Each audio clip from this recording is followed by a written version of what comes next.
सामाजिक राजनीतिक काम यहीं से रहा है, यहीं से शुरू हुआ है और यहीं चलता रहेगा।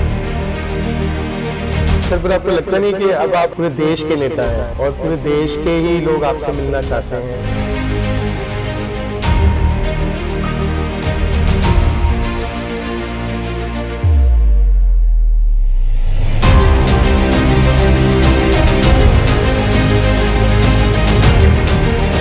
फ्रॉम आप मंडल अध्यक्ष टू प्रांत के महामंत्री, फ्रॉम निगम पार्षद टू कैबिनेट मिनिस्टर, ये सफर इतना लंबा गैप कैसे फुलफिल हुआ? कैसे आपने इस सफर को तय किया?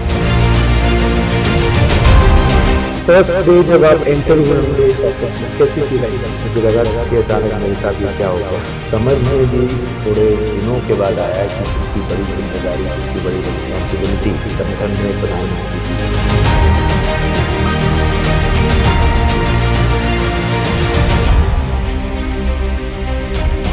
सर, आपकी बातों के बाद तो ऐसा लग रहा है कि मेरी आंखें खुल गई। और ये एक मिनिस्ट्री है, ऐसी हमारी 25 से ज्यादा विभाग वाले हैं जो इतनी ही द्रुत गति से देश के विकास के लिए काम कर रहे हैं।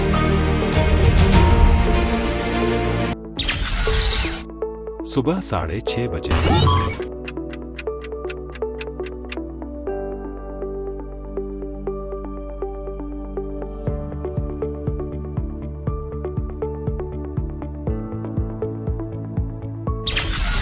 सुबह 7 बजे। थैंक यू सो मच, आपने टाइम दिया अपने बिजी शेड्यूल में से। कैसी रही सर रात? ये अच्छी थी। 1-1:30 बज जाता है, कल भी 1:30 बजे के करीब सोया था। सर, 5-6 घंटे की नींद लगता है सफिशिएंट होती है या आफ्टरनून में भी रेस्ट करने का टाइम मिलता है? नहीं, आफ्टरनून में तो रेस्ट करने का कोई टाइम नहीं, पर ठीक है, 5-5.5-6 घंटे की नींद सफिशिएंट। तो मॉर्निंग में सर कोई ऐसा रूटीन के एक्सरसाइज या कोई योगा? हफ्ते में 3 दिन, जैसे समय के अनुसार। आज थोड़ा जल्दी जाना है, स्पोर्ट्स कर लेता हूँ, बैडमिंटन खेल लेता हूँ। मेरे आप सोशल मीडिया पे देखोगे, हालांकि वो हमारा सांसद खेल महोत्सव जी, हमने देखा था आप खेल रहे थे, वो उसका है। अच्छा, प्रोफेशनली आप खेल रहे थे। मैं स्कूल कॉलेज टाइम से बैडमिंटन और क्रिकेट खेलता रहा हूँ। अभी भी टाइम मिल जाता है सर खेलने का? कम मिलता है, लेकिन जब मौका मिलता है तो मैं छोड़ता नहीं हूँ। सांसद खेल महोत्सव में सांसद खुद भी खेल रहे हैं। मैं as a sports person participate नहीं कर रहा हूँ, वो तो एक गेम को देखने के बाद लगता है कि रैकेट हाथ में होना चाहिए तो मेरा वो जो एक जील है वो उसको ले जाता है। वैसे मैं एज ए स्पोर्ट्स पर्सन उसमें नहीं पार्टिसिपेट कर रहा हूँ, पर शौक है खेलने का। हाँ। सर, मॉर्निंग का कोई मंत्र के सुबह आप उठे इस मंत्र के साथ उठे या इस उद्देश्य के साथ उठे, ऐसा कुछ? उद्देश्य मंत्रा नहीं, ये लाइफ का रूटीन है कि आज सुबह के जो शेड्यूल है, कल रात तक का जो कुछ भी घटित हुआ देश में, दिल्ली में, उसको सुबह उठ करके एक बार देख लेते हैं कि चाहे वो सोशल मीडिया पे भी दिख जाता है, आजकल तो मोबाइल पर ही टीवी है, बट थोड़ा टीवी न्यूज़ नज़र मार ली कि क्या हुआ कल रात भर में। रात को तो कोई ऐसी चीज घटित नहीं हुई। सोशल मीडिया को भी रिव्यू करता हूँ, उसके बाद फिर नहाना, पूजा और रूटीन शुरू हो जाता है, जिसमें सुबह के समय में, क्योंकि मेरा रेजिडेंस यहाँ है तो नीचे मेरा ऑफिस भी है, वहाँ पर पब्लिक, आसपास के लोग, कॉन्स्टिट्यूएंसी के लोग मिलने आते हैं, दिल्ली भर के लोग मिलने आते हैं। उनकी कोई बात है, समस्या है, उनसे बात करके फिर मैं जो भी उस दिन का रूटीन होता है उस पर निकलता हूँ।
सर हमने तो सोचा था कि हम किसी सेंट्रल दिल्ली के किसी कोठी में जाएंगे, किसी एमपी के बंगलों में जाएंगे, पर हम आपके पुश्तैनी घर में ही आए हैं। ऐसा क्यों? मतलब वहाँ लगता नहीं कि वहाँ ज्यादा कंफर्टेबल होता होगा अप्रोच के? मैं इस नवीन शादरा के घर में, जो मेरे माता पिता ने लैंड और घर बना के दिया था, मैं यहाँ 1966 से रह रहा हूँ।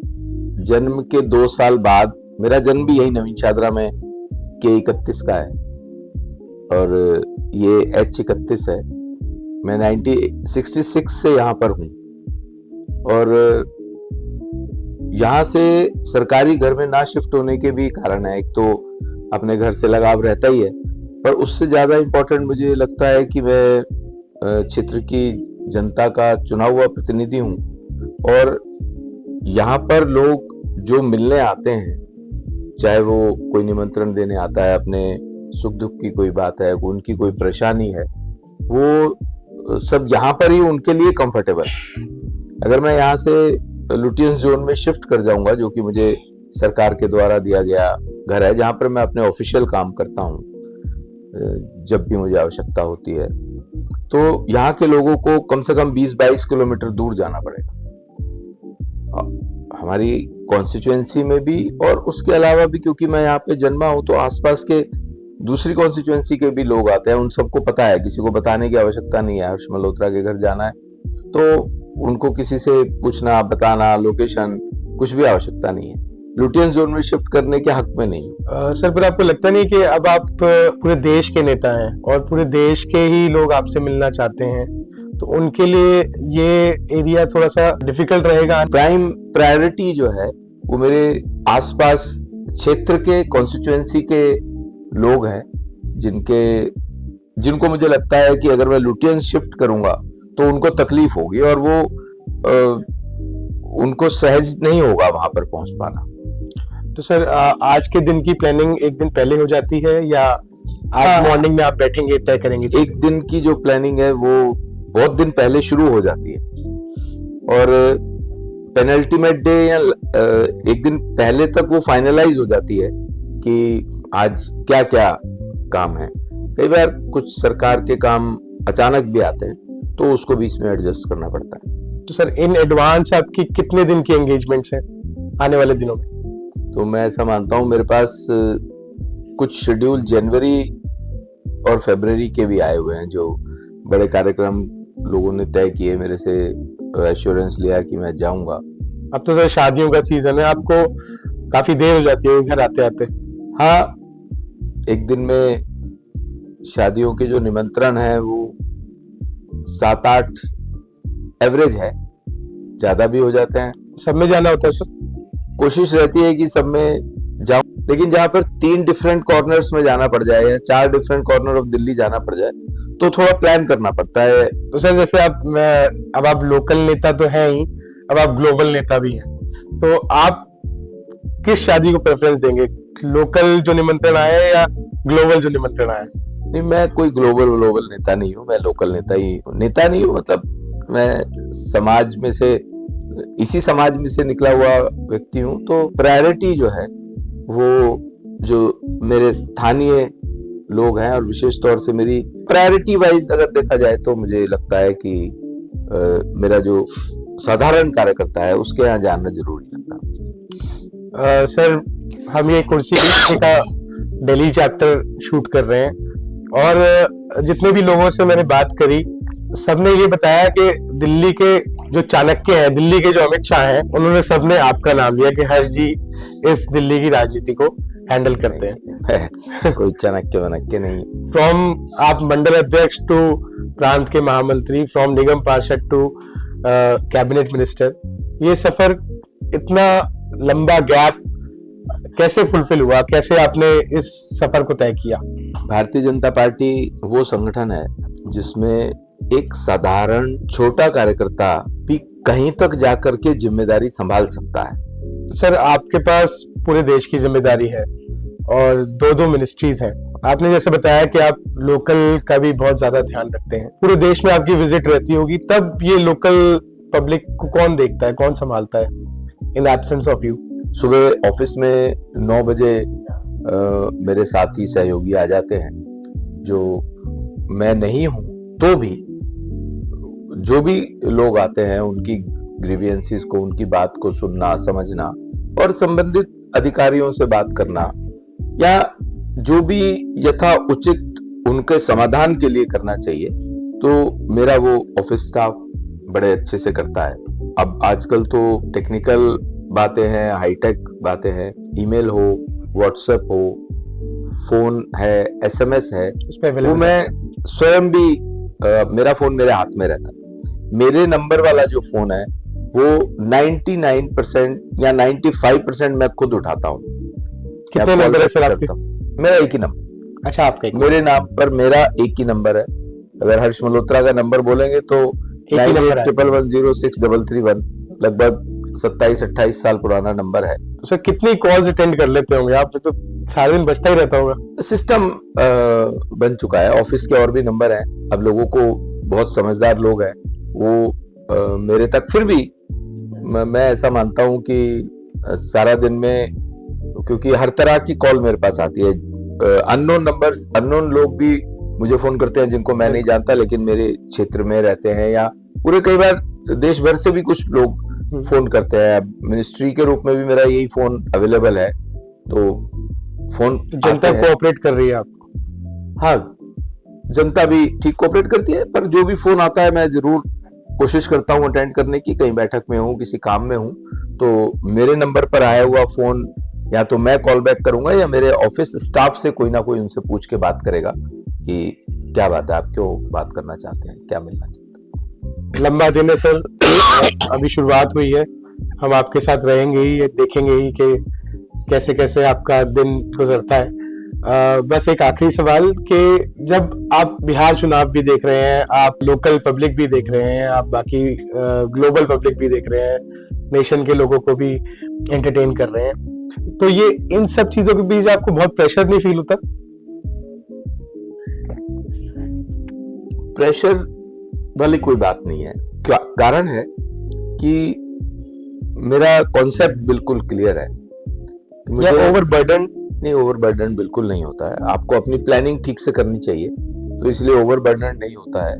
अपना दिन 1-2 दिन पहले प्लान करना चाहिए, मैं करता भी हूँ, और मेरी प्रायोरिटीज क्लियर है। मेरे क्षेत्र की जनता, कॉन्स्टिट्यूएंसी की जनता, मेरा साथी कार्यकर्ता, मेरे मंत्रालय के जो काम मेरे ऊपर है, वो भारतीय जनता पार्टी के संगठन का काम, क्योंकि भारतीय जनता पार्टी दिल्ली प्रदेश का कार्यकर्ता हूं, उसके काम भी आते हैं, उसके विषय भी आते हैं, वो उसमें से प्लान करके टाइम निकलता है।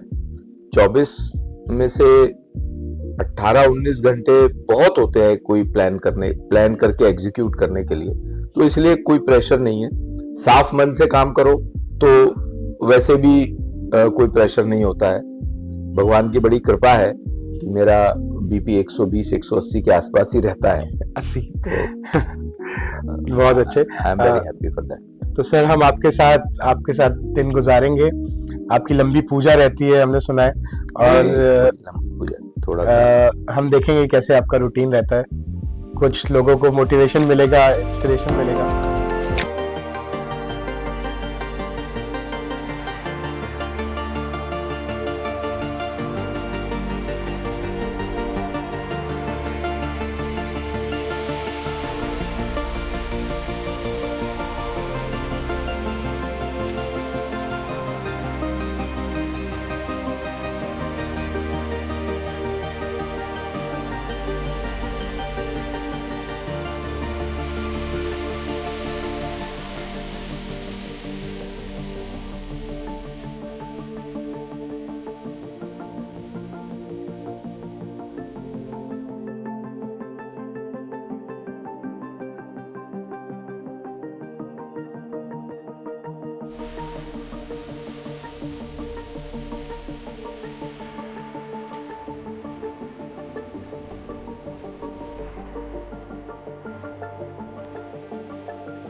सुबह 10 आप उठ बजे। गए थे और लगभग 6:30 उठ गए थे और 10 बज गए हैं, अभी तक आपने कुछ भी, कोई चाय कॉफी नहीं, कुछ नहीं हो गया, यही बस नाश्ता हो गया, कॉफी है, थोड़ा बैलेंस डाइट, न्यूट्रिशियस।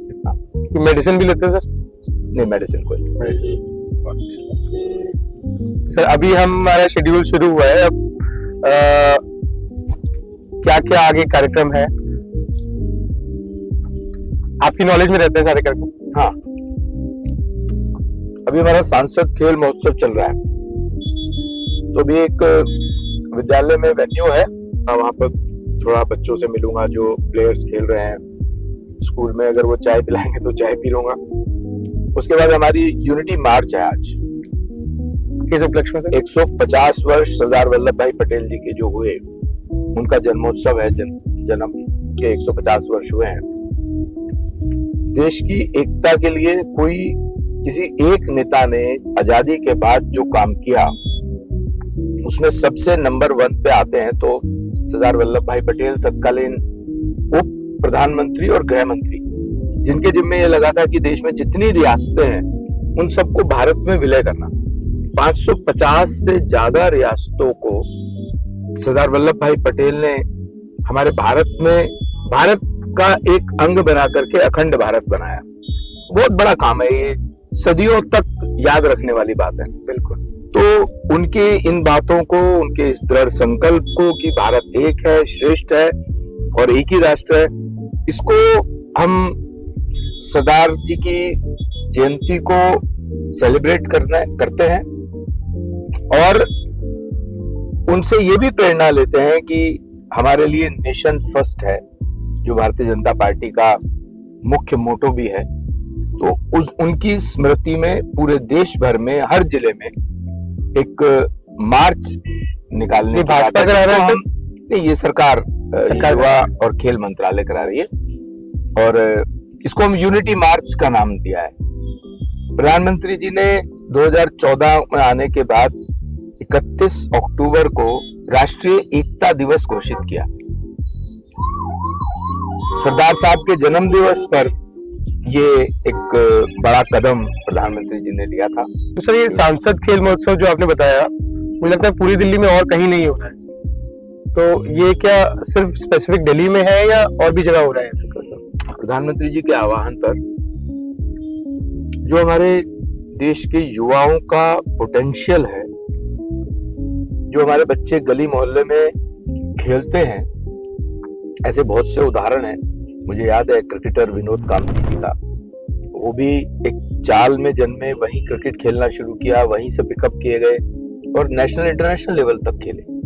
हमारे जो आदिवासी क्षेत्र है, वहां से प्रधानमंत्री जी ने टैलेंट हंट किया था, तो हमारे उन आदिवासी बच्चों में से इंटरनेशनल लेवल पर मेडल्स लिए उन आदिवासी बच्चों ने, जब उनको ट्रेन किया गया, जब उनको सही सुविधाएं दी गई। तो प्रधानमंत्री जी का हम लोगों को ये आदेश रहा कि हमें प्रत्येक सांसद को अपने अपने क्षेत्र में सांसद खेल महोत्सव करना चाहिए, सबको आह्वान करना चाहिए स्पोर्ट्स में पार्टिसिपेशन के लिए। तो इसमें सर गली मोहल्ले वाले बच्चे कैसे पार्टिसिपेट करेंगे? ये हमने एक वेबसाइट है हमारी भारत सरकार की, उसमें हमारा अपना एक पूर्वी दिल्ली का पोर्टल है, उनसे हमने निवेदन किया कि इस पर जो भी बच्चे खेलना चाहते हैं, लगभग 30,000 लोगों ने, जिसमें युवा भी हैं, बड़े भी हैं, केवल आपकी कॉन्स्टिट्यूंसी में? हाँ, केवल पूर्वी दिल्ली कॉन्स्टिट्यूंसी में 30,000 लोगों ने उसमें अपने आप को एनरोल कराया है। एक तरह से ये टैलेंट हंट भी है? टैलेंट हंट है ही, हमने बिल्कुल सोचा है।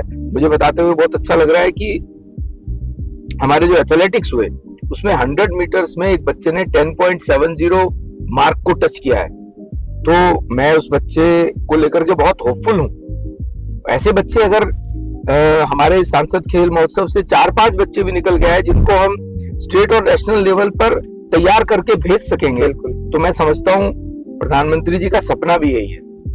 खेलेगा इंडिया तो बढ़ेगा इंडिया, फिट इंडिया हम सबके लिए, फिट रहने के लिए भी, स्वस्थ रहने के लिए भी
दोपहर 1 आपने बजे। अपने उद्बोधन में बहुत बढ़िया उद्बोधन दिया बच्चों को।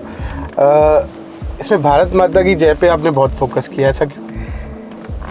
देखिए, जब तक बच्चों के अंदर देशभक्ति की भावना नहीं जगेगी, उनके अंदर इस भारत माता के प्रति पैशन नहीं होगा, उनको ये समझ में नहीं आएगा कि भारत एक अकेला देश है पूरे विश्व में जिसमें अपने देश को हमने माता का दर्जा दिया है। तो जो कदर, जो प्यार, जो समर्पण हम अपनी माँ के लिए करते हैं, वो जिस दिन अपने देश के प्रति हो जाएगा, अपने राष्ट्र के प्रति हो जाएगा, तो हमारे देश को विश्व गुरु बनाने से कोई नहीं रोक पाएगा। सर, ये जो आपको दो मिनिस्ट्री, बड़ी मिनिस्ट्री मिली हैं, एक कॉर्पोरेट अफेयर्स और एक रोड बेस्ड हाईवेज की, दोनों ही आउटस्टैंडिंग परफॉर्म करती हैं भारत देश में।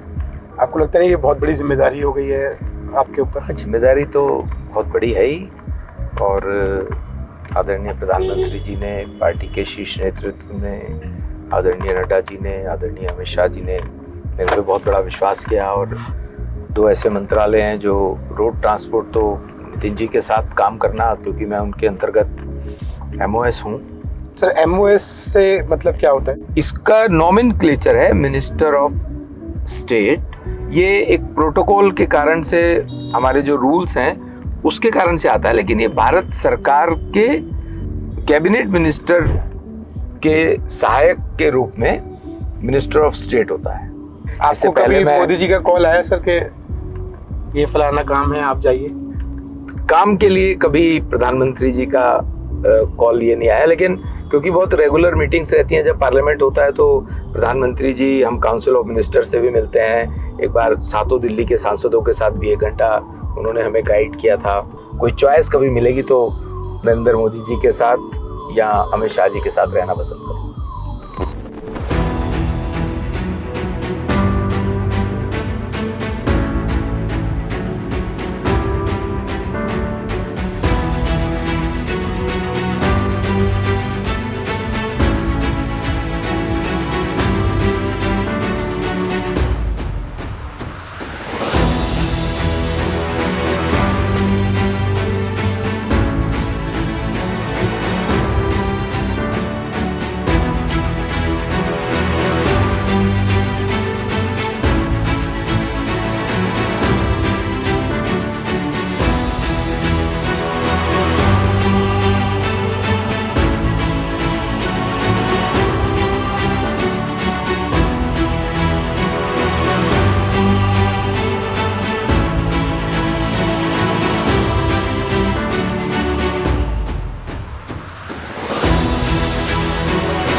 सर, काफी लंबी वॉक रही, ऐसा रूटीन में रहता है या पर्टिकुलर? नहीं, मैं हफ्ते में 3 दिन या 4 दिन एक आधा घंटा वॉक जरूर करता हूँ। अच्छा। मुझे जब भी टाइम मिलता है, दोपहर को भी, ऑफिस के चारों तरफ चक्कर लगाना, चाहे हमारा स्ट्रीट ऑफिस वहीं पर मार्ग पे है, उसके चारों तरफ बहुत अच्छी जगह है, वहाँ कभी जाता हूँ। पसंद है आपको वॉक? थोड़ा ठीक रहता है, अच्छा लगता है। सर, पहले तो इस तरीके के कार्यक्रम नहीं होते थे, यूनिटी पिछले 10 साल से, 11 साल से, तो 31 अक्टूबर 2014 को प्रधानमंत्री जी ने 31 अक्टूबर को राष्ट्रीय एकता दिवस के रूप में मनाने का तय किया सरकार ने। तब से लगातार कुछ ना कुछ बड़े कार्यक्रम देश को, समाज को एक करने के लिए होते रहते हैं। सर, एक राजनीतिक बात पूछ सकता हूँ आपसे? हाँ, राजनीतिक शक्तियां हैं। सर, ऑपोजिशन आजकल सिर्फ एक वोट चोरी का इंतजाम लगा के चल रही है, तो आप इसको कैसे देखते हैं? इसको भी आप वोट चोरी की तरह ही देखते हैं या आपका नजरिया कुछ और है? मैं, आपने वोट चोरी की बात की, जो ये झूठा आरोप लगाते हैं कांग्रेस के लोग या इंडी गठबंधन के लोग, मैं ये पूछना चाहता हूँ उन लोगों से आपके माध्यम से, क्या देश में जो देश का नागरिक नहीं है उसको देश में वोट देने का राइट होना चाहिए? नहीं होना चाहिए।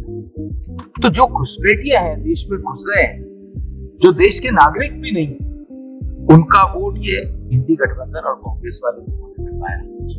अगर देश का चुनाव आयोग, जो कि एक इंडिपेंडेंट बॉडी है, तटस्थ बॉडी है, ऑटोनोमस बॉडी है, वो अपना एक काम देश के वोटर लिस्ट को ठीक करने का कर रहा है, उसमें से देश के नागरिक नहीं है जो, उनको बाहर निकालने का कर रहा है, वोटर लिस्ट को साफ कर रहा है, तो ये गलत नहीं है, ये सही है। वोट देने का अधिकार भारतीय नागरिक को है।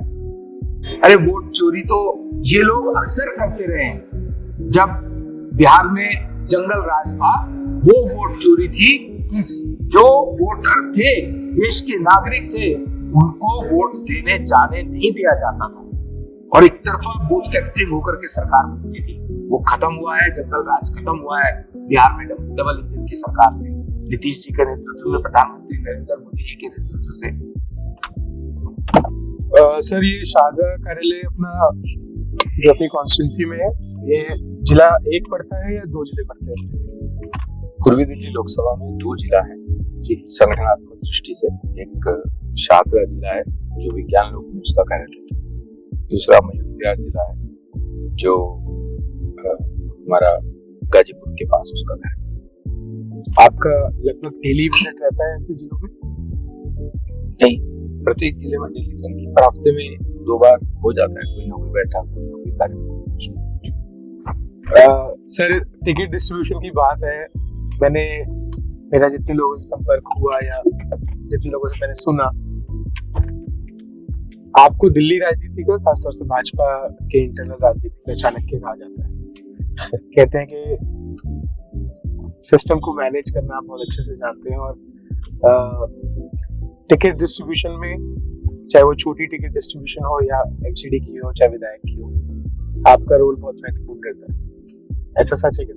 देखिए, मैंने पहले भी कहा, कौन क्या कहता है मुझे नहीं पता, लेकिन भारतीय जनता पार्टी का संगठनात्मक सिस्टम, वर्किंग ऑफ ऑर्गेनाइजेशन हमारे सिद्धांतों के आधार पर है। पर्सनल व्यक्ति के विम्स पर कोई निर्णय नहीं होता।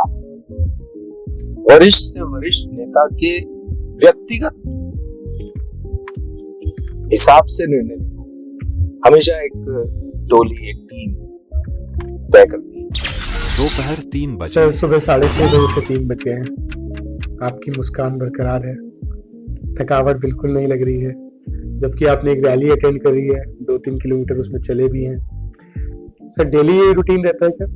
हाँ, मैं मंत्रालय में जल्दी आ जाता हूँ, 1 बजे तक आ जाता हूँ, लेकिन आज क्योंकि यूनिटी मार्च था तो उससे फ्री होने में थोड़ा समय लगा है। सर, फर्स्ट डे जब आप एंटर हुए होंगे इस ऑफिस में, तो कैसी फील आई? मुझे लगा था कि अचानक मेरे साथ ये क्या हो गया।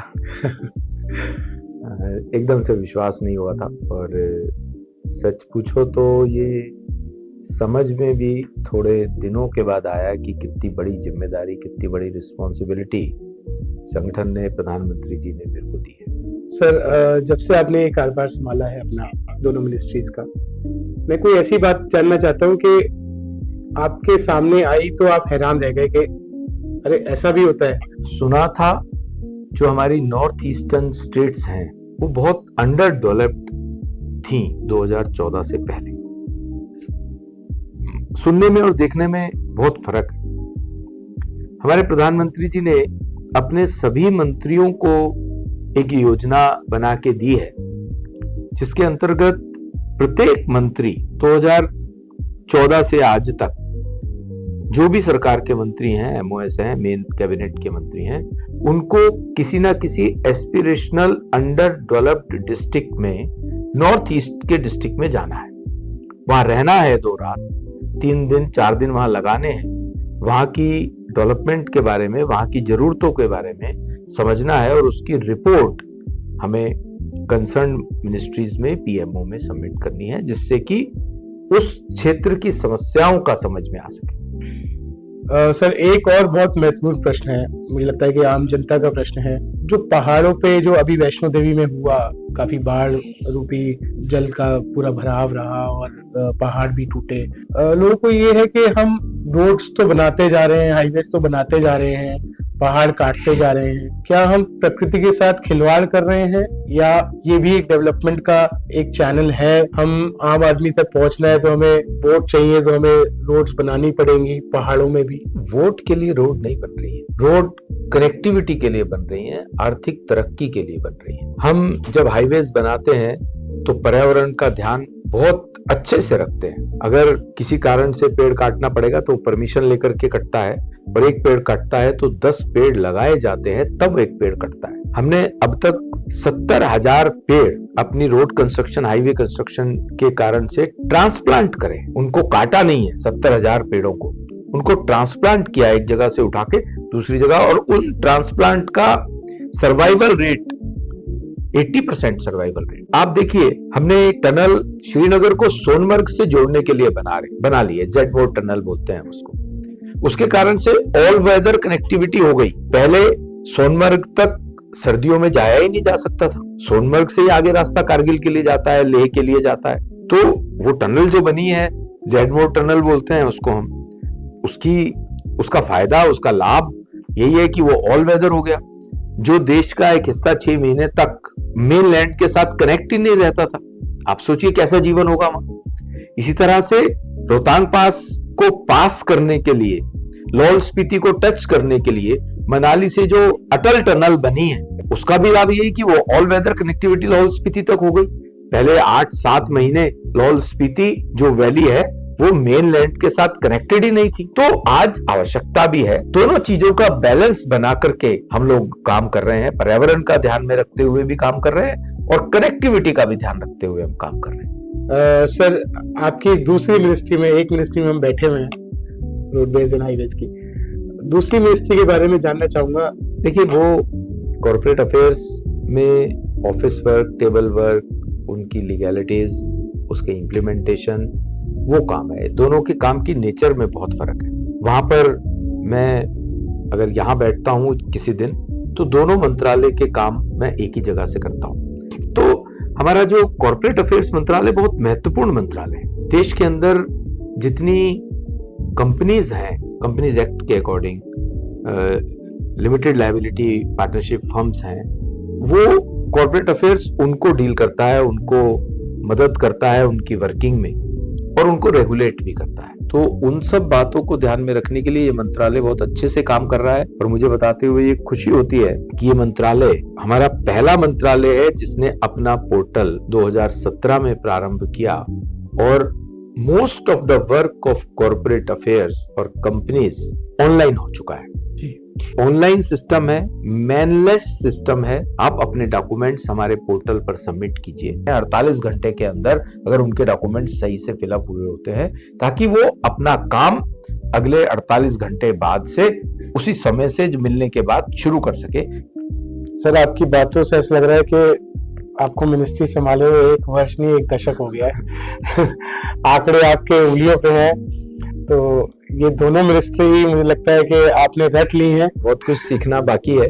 मैं फॉर्चुनेट हूँ कि मेरे दोनों सीनियर मिनिस्टर्स, आदरणीय नितिन गडकरी जी हाईवे मैन के नाम से जाने जाते हैं, उनकी जो पॉलिसीज रही प्रधानमंत्री जी के मार्गदर्शन में, आज पूरे देश में 1,46,000 करोड़ के नेशनल हाईवेज बने हैं।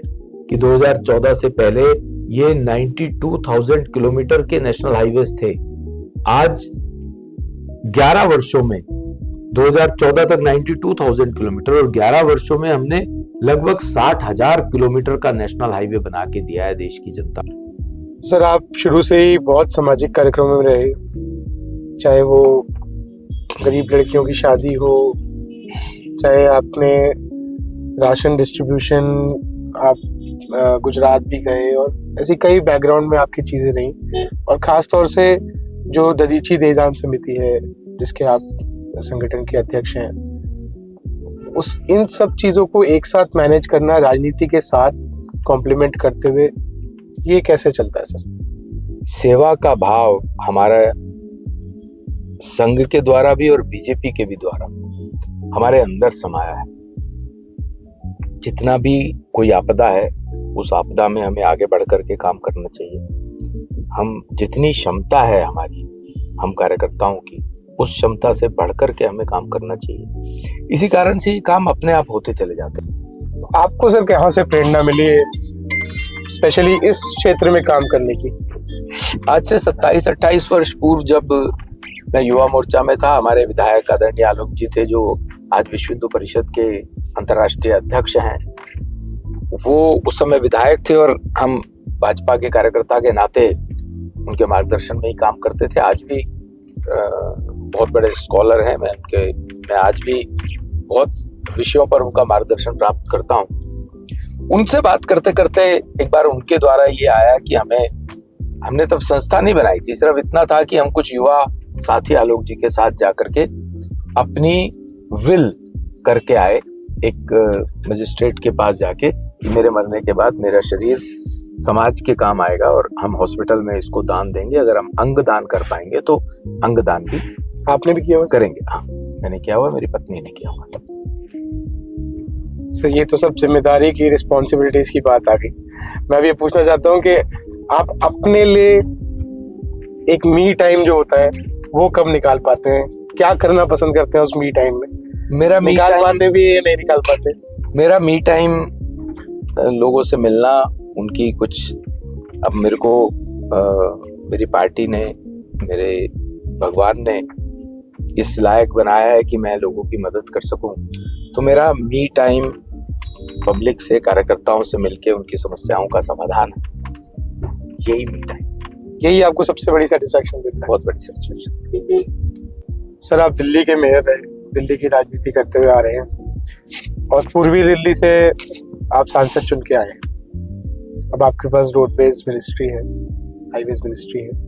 दिल्ली के बारे में आपने कुछ ऐसा सोचा है, दिल्ली को कुछ रोडवेज हाईवेज मिनिस्ट्री से कुछ ऐसा दिया जाए कि एक एग्जाम्पल सेट हो?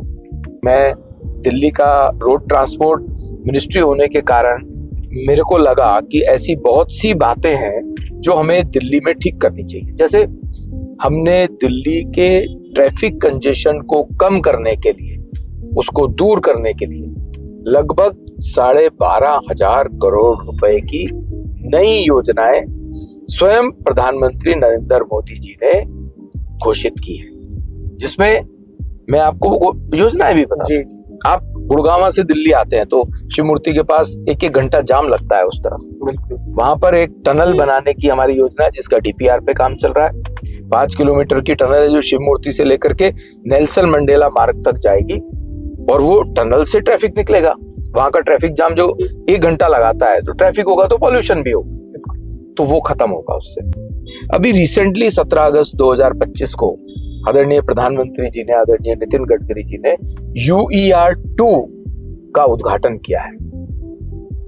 UER 2 वो 72 किलोमीटर की रोड है, हाईवे है, जो दिल्ली में आने वाला सिंगू बॉर्डर से वो ट्रैफिक या वो व्यक्ति जिसको इंटरनेशनल एयरपोर्ट आना है, पहले वो मुकरबा चौक से होता हुआ पीरागढ़ी, रोहिणी होता हुआ धौला कुआं से एयरपोर्ट आता था, 2 घंटे लगते थे और सारा एरिया कंजेशन होता था।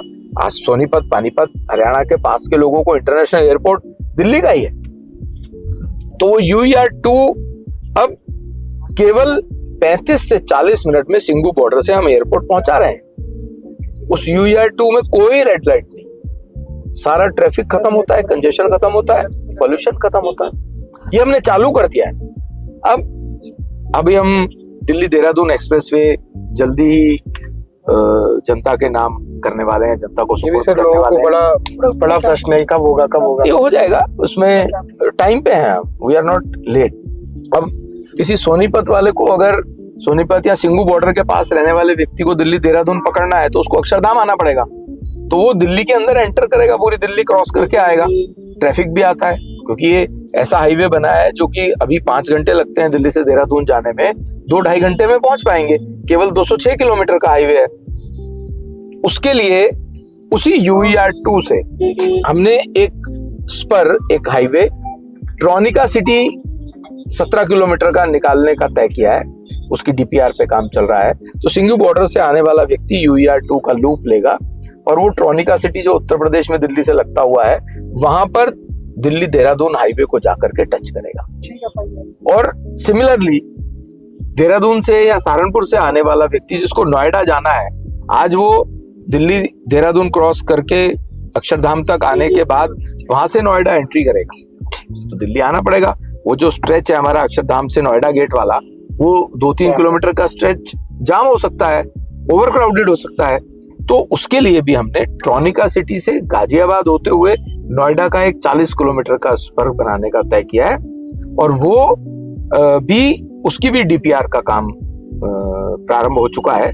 जल्दी ही उसके ऊपर बाकी काम भी प्रारंभ होगा। और वो जो स्पर है जो ट्रोनिका सिटी से नोएडा तक टच करेगा, वो आगे फरीदाबाद होता हुआ दिल्ली मुंबई एक्सप्रेसवे, जो कि हम 2028 तक कंप्लीट कर जाएंगे, जिसमें से अभी उसका 50% से ज्यादा 60% से ज्यादा का काम हो गया है, वो फरीदाबाद होते हुए उस सोना टच करेगा और सोना से दिल्ली मुंबई एक्सप्रेसवे को भी टच करेगा। तो देहरादून से मुंबई तक के हाईवेज को हम एक्सप्रेसवे से हाईवेज से टच करेंगे। ये दिल्ली डीकंजेशन प्लान बहुत ही बड़े विजन के साथ हमने इसको नितिन गडकरी जी के मार्गदर्शन में, प्रधानमंत्री जी के मार्गदर्शन में इसको हमने फ्लोट किया है। 12,500 करोड़ के काम है।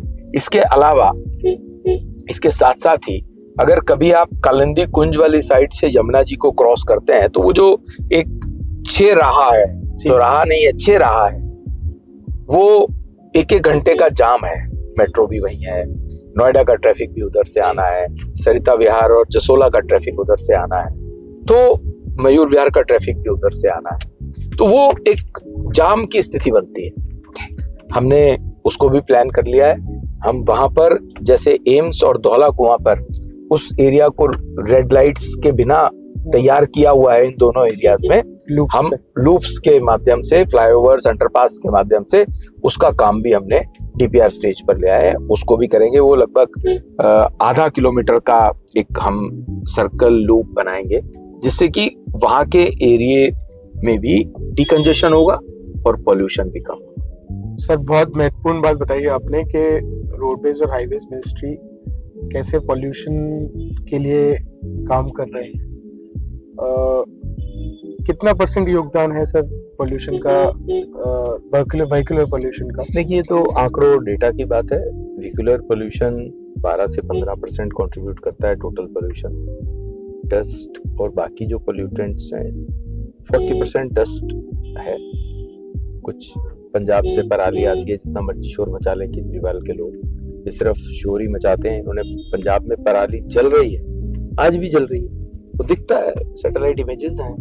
तो उसको रोकने की बजाय सिर्फ वर्बल पोल्यूशन क्रिएट कर रहे हैं और इधर उधर की संस्थाओं से अलग अलग प्रदर्शन करा करके ये साबित करना चाह रहे हैं कि दिल्ली में पोल्यूशन है पोल्यूशन, लेकिन उसको ठीक करने के लिए क्या योजना उन्होंने बनाई और क्या दिल्ली की सरकार या हमारी केंद्र की सरकार, जो मैंने बताया, हम काम कर रहे हैं उस पर, ताकि अगले 4-5 साल में तो दिल्ली में पोल्यूशन कम आए। इन दिनों सर, एक मिनिस्ट्री कितने साल का विजन लेके चलती है? मतलब आपकी मिनिस्ट्री ने कितने लंबा विजन लेके चला हुआ है? विजन तो लंबा होना चाहिए, 20-25 साल का विजन लेके चलना चाहिए। प्रधानमंत्री जी 2047 में विकसित भारत का विजन लेके चल रहे हैं, तो लगभग 22-23 साल का विजन है। उसके लिए अभी से हर विभाग, हर मंत्रालय द्रुत गति से और बहुत कर्मठता के साथ, एक विजन के साथ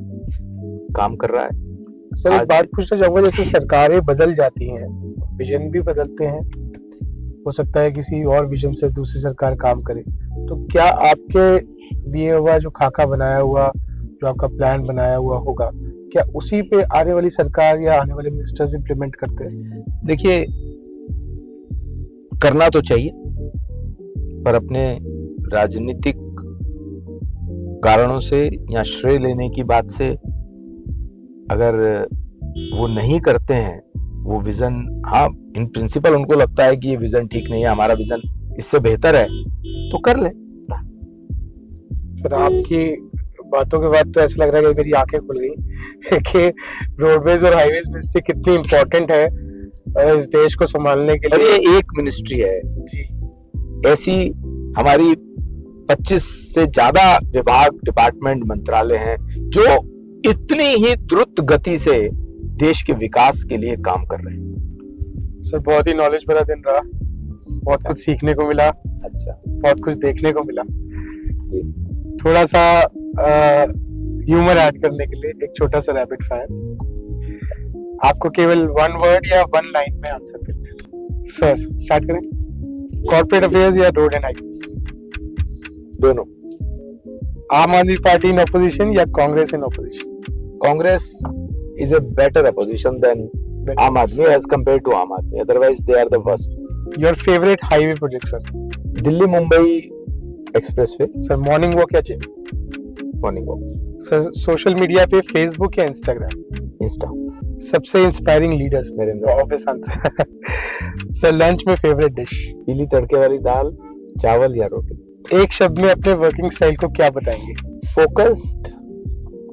फोकस्ड। सर रिलैक्स करने का बेस्ट तरीका आपका? रात को 5-6 घंटे सोना। रोड सेफ्टी पर सबसे जरूरी मैसेज क्या है? The helmet is important and speed limit is important. Sir अगर मिनिस्टर नहीं होते तो आप क्या होते? भाजपा के संगठन में ही कुछ ना कुछ काम कर रहा होता। सर आपकी नजर में अच्छे लीडर की सबसे बड़ी पहचान क्या है? संवेदनाएं नहीं मरनी चाहिए लीडर की जनता के प्रति। वीवीआईपी टैग मिलने के बाद एक चीज जो नहीं बदलनी चाहिए? One should be grounded all the time. मुझे लगता है कि इतना सफिशिएंट है, आपके पास सब चीजों के आंसर है।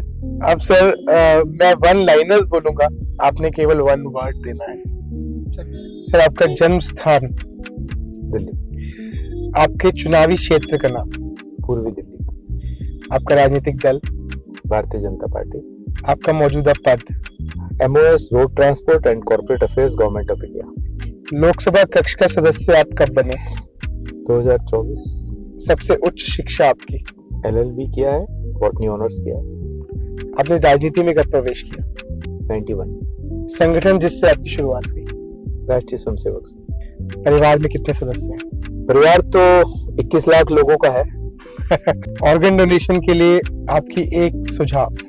सिंपल सुझाव है, हर व्यक्ति को मरणोपरांत अंगदान और देहदान का संकल्प लेना चाहिए, मानवता के लिए, समाज के लिए। आज हमारे साथ थे minister of state roadways and highways and corporate affairs Shri Harsh Malhotra ji, from मंडल अध्यक्ष टू महामंत्री ऑफ बीजेपी, फ्रॉम निगम पार्षद टू कैबिनेट मिनिस्टर। आपने अपना समय दिया, बहुत बहुत धन्यवाद। आप माने ना पाने पर जनता मानती है कि आप एक इस दिल्ली की राजनीति के चाणक्य हैं। Thank you.